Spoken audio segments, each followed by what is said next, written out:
On May 14th of 2023, there was a sniper attack in Sandy Shores that left a man deceased. That shooting is marked in a red circle.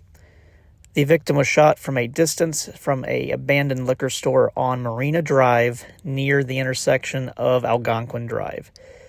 The shooter fled in a vehicle, which was later located by law enforcement the next morning after the shooting. The suspect's vehicle was located on a stretch of East Joshua Road outside of Sandy Shores the next morning, as mentioned. During this encounter, the suspect did flee in an attempt to get to the Grapeseed area, but his vehicle was crashed and disabled by a state trooper. The suspect shot that state trooper, and by this time, 2 undercover San Andreas State Bureau of Investigation agents and another state trooper responded on scene and engaged the suspect in a shootout. The first undercover SASBI agent did discharge his service carbine at the suspect. The second agent pulled on scene and basically stopped right on the other side of the suspect's vehicle, where the suspect was crouched in the rear. That agent discharged approximately 3 rounds in the suspect's direction, buying him time to get out of his vehicle and retreat to cover.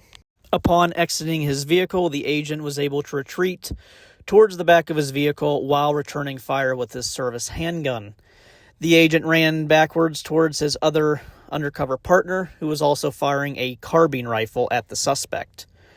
During this time, a San Andreas State Police trooper also arrived on scene armed with a service rifle and also engaged the suspect in gunfire. During this time, the suspect ran behind his vehicle and was crouched with the rifle in a shooting position, which at this time the SASBI agent went around for a flank.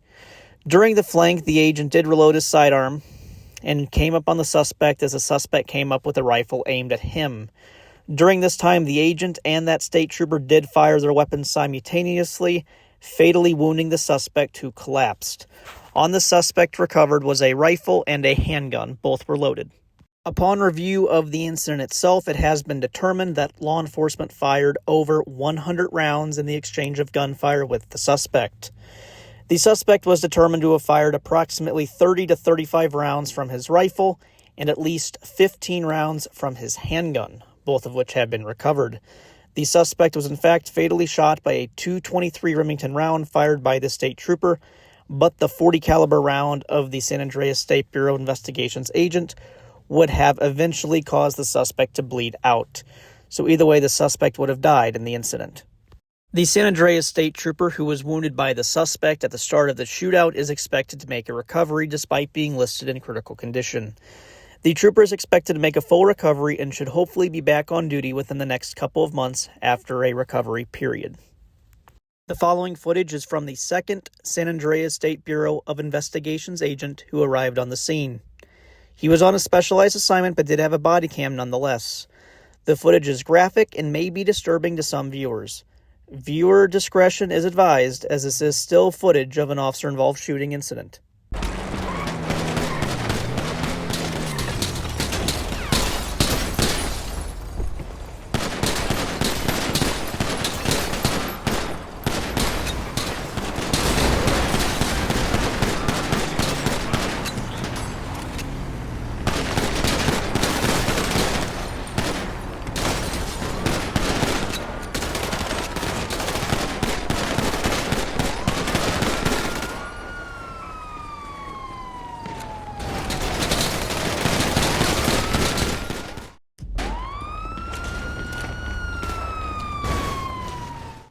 The use of force investigation will be conducted by the Sonora Valley Police Department.